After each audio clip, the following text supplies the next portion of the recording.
Au nom du Père et du Fils et du Saint-Esprit. Esprit Saint, rosée de tendresse, descends sur nous, mets en nous ta vie. Esprit Saint, rosée de tendresse, descends sur nous, fais-nous vivre de ta vie. Vois notre cœur qui te cherche sans relâche, vois notre cœur qui n'attend que toi. Vois notre cœur qui te cherche sans relâche, vois notre âme qui s'abandonne à toi. Esprit Saint, rosée de tendresse, descends sur nous, mets en nous ta vie. Esprit Saint, rosée de tendresse, descends sur nous, fais-nous vivre de ta vie. Esprit de feu, esprit qui libère, toi qui nous rends la vie. Esprit de joie, esprit de lumière, sois le seul maître de nos vies. Esprit Saint, rosée de tendresse, descends sur nous, mets en nous ta vie. Esprit Saint, rosée de tendresse, descends sur nous, fais-nous vivre de ta vie.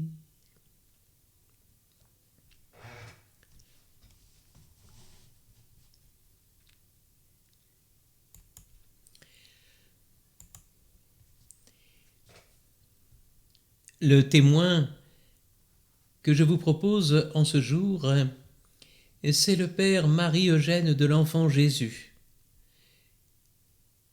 religieux de l'ordre du Carmel, fondateur de l'Institut Notre-Dame de Vie.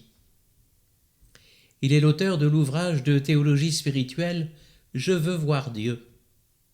Son procès de béatification est en cours. Il déclarait « Toute ma vie a été basée sur la découverte de l'Esprit Saint. Je l'appelle mon ami, et je crois que j'ai des raisons pour. »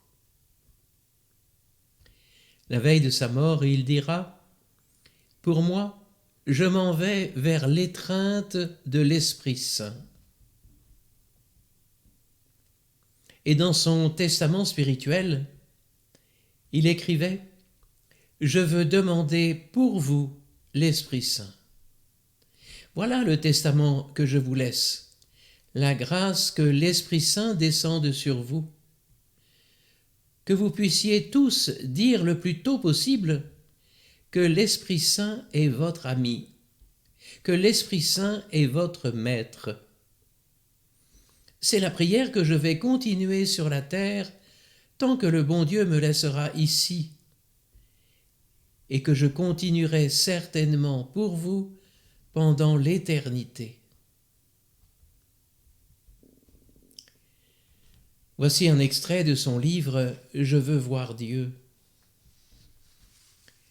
Comment l'âme ne chanterait-elle pas celui qui est l'intendant de tous ses biens, ce doux hôte qui habite en elle et en qui elle vit, ce Père des pauvres, ce pourvoyeur empressé et paisible, ce Dieu ami qui si suavement absorbe pour dominer lumière de son cœur et rafraîchissement de tout son être, qui brille dans l'obscurité et enseigne dans la douceur de l'onction, blessure qui guérit et apaise en embrasant, flamme ardente et subtile qui enveloppe et pénètre, brasier consumant qui est partout et qui cependant se dérobe à toute étreinte.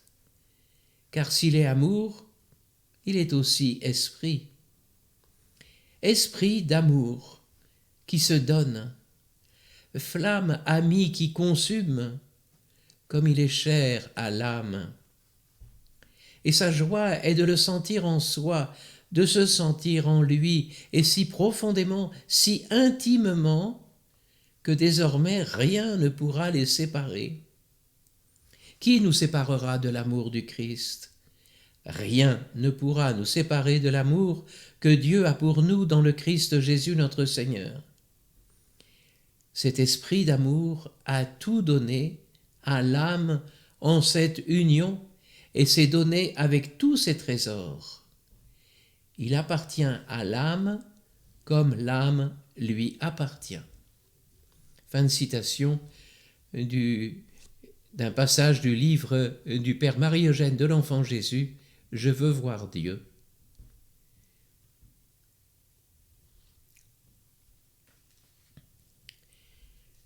Avec donc l'intercession du Père Marie-Eugène,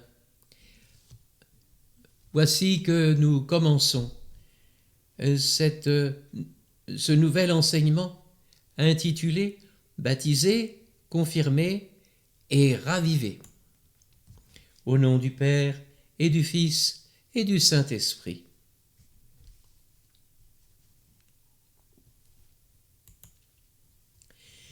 L'Esprit Saint agit de façon nouvelle à travers tous les dons qui nous sanctifient. Ceci nous aide à mieux comprendre la relation entre les sacrements de baptême, de confirmation et la vie dans l'Esprit. Baptême et confirmation sont deux sacrements dits non réitérables, c'est-à-dire qu'on ne les reçoit qu'une seule fois. Cependant, le chrétien est appelé à en vivre concrètement l'actualité, notamment par des réveils successifs tout au long de sa vie. On peut donc parler des effusions de l'Esprit, au pluriel, qui ravivent notre foi. Le conseil de Paul à Timothée est valable pour tous et en bien des circonstances différentes. Je t'invite à raviver le don spirituel que Dieu a déposé en toi par l'imposition de mes mains. Dans la deuxième lettre de saint Paul à Timothée, au chapitre 1, verset 6. Pour l'instant, beaucoup de chrétiens ont vécu le sacrement de confirmation sans être vraiment conscients de la grâce reçue. La démarche personnelle de vie dans l'esprit est une façon de réactualiser l'initiation chrétienne et spécialement d'habiter son propre sacrement de confirmation. Le sacrement de confirmation est le sacrement de la Pentecôte. L'Église née de la Pentecôte est l'Église de l'Esprit Saint. Le Christ lui a donné le sacrement de confirmation pour qu'elle fasse mémoire de la Pentecôte. La confirmation est le sacrement de la Pentecôte. Elle se réfère à cet événement précis de l'histoire du salut et le rend actuel. Dans les sacrements, l'Église vit de son événement fondateur, le Christ mort et ressuscité, monté au ciel, d'où il répand l'Esprit Saint. Par la célébration du sacrement de confirmation, l'Église proclame qu'elle est née il y a 2000 ans à Jérusalem et qu'elle naît constamment de l'Esprit de Pentecôte. L'Église signifie qu'elle est, comme Église, une créature nouvelle. Elle n'est pas née, elle ne naît pas, elle ne naîtra pas du désir des hommes, mais de l'Esprit. Et enfin, elle se tourne vers l'avenir et annonce à tous les hommes que par la puissance de l'Esprit, Dieu sera tout en tous. La confirmation est essentielle comme sacrement de la croissance du royaume, puisque la Pentecôte est la naissance de l'Église comme missionnaire. Par la confirmation, l'Église est investie de l'Esprit et les baptisés sont envoyés dans le monde pour la sanctification des hommes et la transformation du monde. jusqu'à ce que Dieu soit tout en tous. La confirmation vient affermir la foi reçue au baptême. Lorsqu'elle est reçue par une personne qui avait été baptisée bébé, la confirmation est ce don de Dieu qui vient affermir chez le baptisé la foi déposée dans son baptême. Le baptême donne déjà l'esprit. La confirmation le donne en plénitude. Ces deux sacrements s'appellent l'un l'autre, comme la naissance appelle la croissance. Ce sont deux rites différents pour deux grâces différentes, mais complémentaires. Le baptême est le sacrement que le Christ et l'Église proposent à ceux qui sont dehors, pour les introduire dans la maison, c'est-à-dire dans le mystère chrétien. La confirmation est celui que le Christ et l'Église proposent à ceux du dedans, pour les habiliter à sortir et à montrer le visage de l'Église. Par le baptême, nous devenons des vivants. Le baptême nous fait naître de Dieu. Par la confirmation, l'Esprit nous rend vivifiants, contagieux de vie. Par le témoignage, nous devenons père ou mère spirituels. Par le baptême, nous sommes appelés et justifiés pour être glorifiés. Par la confirmation, nous sommes envoyés pour faire des disciples et à cet effet, revêtus de puissance. Par le baptême, nous devenons des disciples. Nous écoutons la parole. Par la confirmation, nous sommes aussi prophètes. Nous écoutons la parole. L'Église qui annonce Jésus-Christ. Par le baptême, l'Église devient une maison, une famille à intégrer.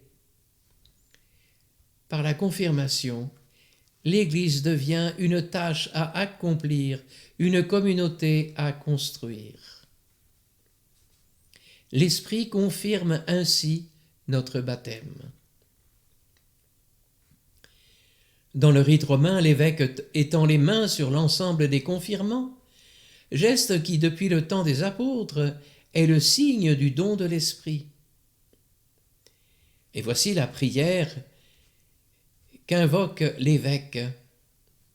Dieu très bon, Père de Jésus le Christ notre Seigneur, regarde ces baptisés sur qui nous imposons les mains.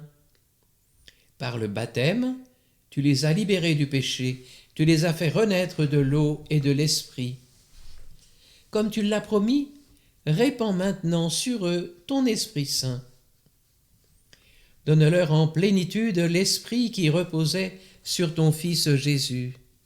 Esprit de sagesse et d'intelligence, esprit de conseil et de force, esprit de connaissance et d'affection filiale. Remplis-les de l'esprit de la crainte de Dieu par le Christ notre Seigneur. Et juste après cette invocation d'effusion de l'Esprit, il y a le rite essentiel du sacrement, par l'onction du Saint-Crème sur le front, faite en imposant la main, et par ces paroles soit marqué de l'Esprit Saint le don de Dieu. Le sacrement de la confirmation est souvent compris comme une confirmation du baptême, mais le mot peut prêter à équivoque. En effet, au baptême, tout est déjà donné totalement, y compris l'Esprit Saint. Ce qui est déjà donné n'a pas besoin d'une addition, mais la confirmation vient déployer la signification du baptême. Elle le porte à son achèvement en marquant le baptisé de l'Esprit, dont il vit déjà, telle une marque qui scelle la vie du baptisé comme une vie dans l'Esprit Saint.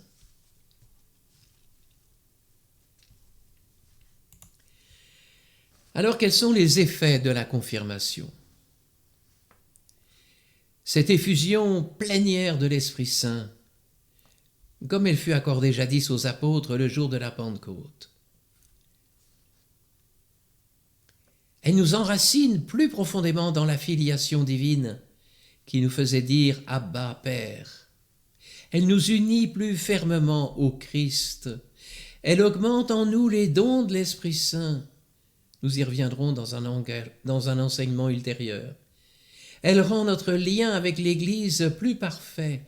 Elle nous accorde une force spéciale de l'Esprit Saint pour répandre et défendre la foi par la parole et par l'action en vrais témoins du Christ, pour confesser vaillamment le nom du Christ et pour ne jamais éprouver de la honte à l'égard de la croix.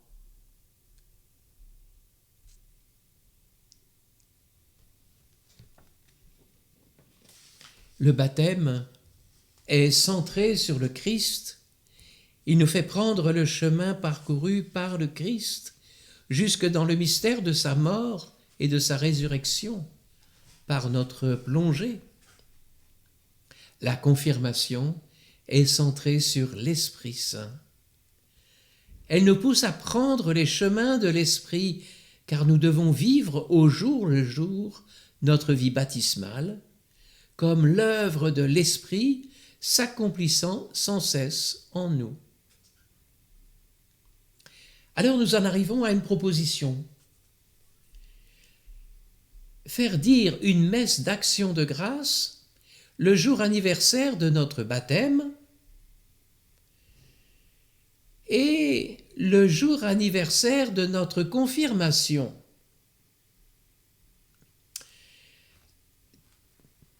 Pour savoir le jour, nous pouvons demander un extrait de baptême à la paroisse où nous avons été baptisés.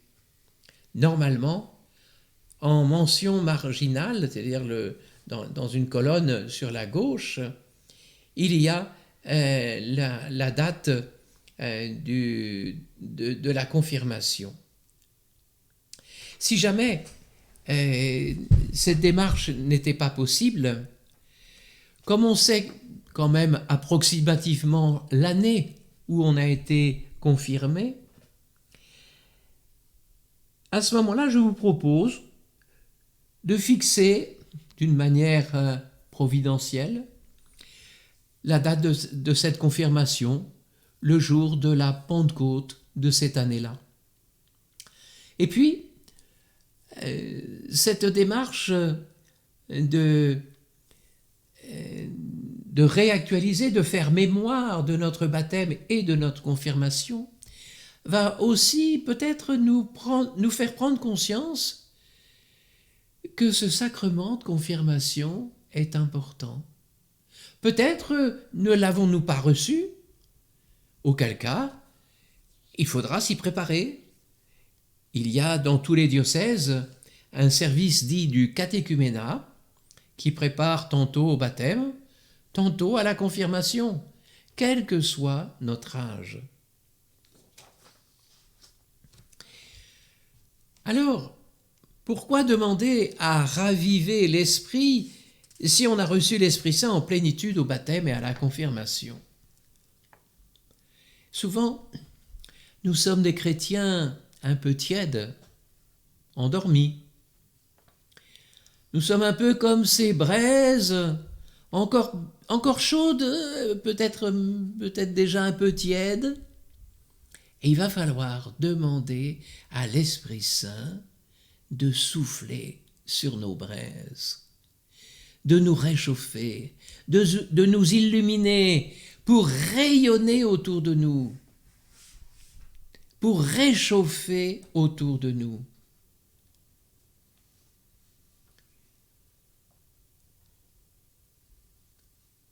Tous les chrétiens sont-ils appelés à faire cette expérience de la grâce de confirmation? Oui,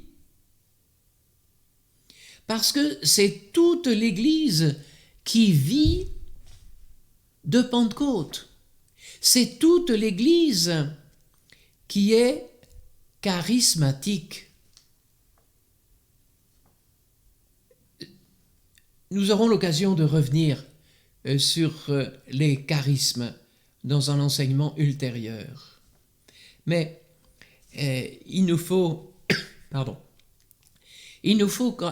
bien être persuadés que nous sommes tous appelés à faire cette expérience de l'effusion de l'Esprit Saint, que ce soit au jour de Pentecôte, je vous le souhaite. C'est la plus belle chose qui pourrait vous arriver, ou que ce soit n'importe quel autre jour de l'année, qu'importe. Mais que nous puissions être disponibles à cette action nouvelle de l'Esprit Saint en nous, quel que soit notre âge. Alors, nous pourrons vérifier les fruits de cette expérience de la vie dans l'Esprit. Une rencontre nouvelle de Jésus comme une personne vivante. Il est impossible d'être vraiment chrétien sans avoir une relation vivante avec la personne du Christ. Le Christ se fait plus proche de nous et les personnes font l'expérience de son action par nous. C'est aussi un amour renouvelé pour la parole de Dieu. Quand nous lisons un passage de la parole de Dieu, quand nous méditons les lectures du jour, quand nous travaillons un texte du Nouveau Testament ou de la Bible, commençons par invoquer l'Esprit Saint. Puisque c'est lui qui a inspiré l'Écriture sainte. Et il est normal qu'il éclaire aussi celui qui veut la lire, la méditer, la comprendre et la mettre en pratique. Un autre fruit de cette expérience de la vie dans l'esprit, c'est un grand désir de prier. Souvent, les personnes sont attirées par la prière. C'est pas seulement un jour, mais si on a cette invocation de l'Esprit Saint quotidiennement, alors on n'est pas surpris que notre prière va s'étoffer, va grandir. Et je peux témoigner personnellement, au cours de ce cénacle, que ma prière a changé. J'évoquais il y a quelques jours cette invocation des noms à travers le chapelet oriental qui s'appelle aussi Chotki. Mais ça a été pour moi, voilà, à ce cénacle, une nouvelle manière, non, elle existait déjà, mais une manière renouvelée de prier. Et puis, un autre fruit, c'est une vie sacramentelle plus régulière, plus intense. Un désir renouvelé d'aller à la messe, une compréhension nouvelle de la liturgie, une fréquentation plus régulière du sacrement de réconciliation.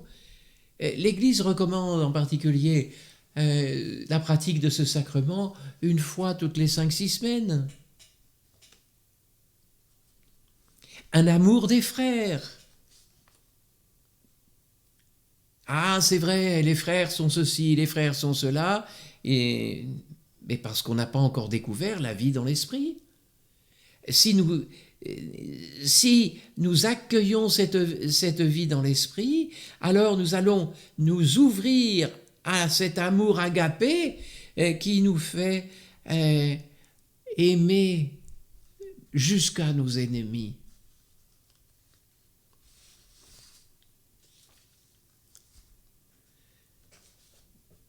Je vous ai dit qu'il y aura aussi une plus grande disponibilité au charisme. La vie dans l'esprit fait entrer de manière tout à fait nouvelle dans l'exercice des charismes. Et puis, un grand amour de la Vierge Marie. L'Esprit Saint fait découvrir Marie ou permet d'approfondir la relation avec elle.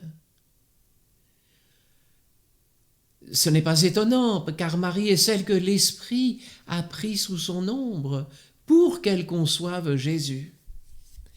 Alors, l'Esprit va prendre Marie sous son ombre pour qu'elle conçoive l'Église le jour de la Pentecôte. On aura là aussi l'occasion de revenir, parce que c'est essentiel, sur la place, sur l'articulation de la Vierge Marie et de l'Esprit Saint. Et puis, vous l'avez bien perçu à travers les prières qui débutent chaque enseignement, notre vie spirituelle se ressource par le témoignage des saints. Comme nous avons pu découvrir le témoignage de plusieurs d'entre eux tout au long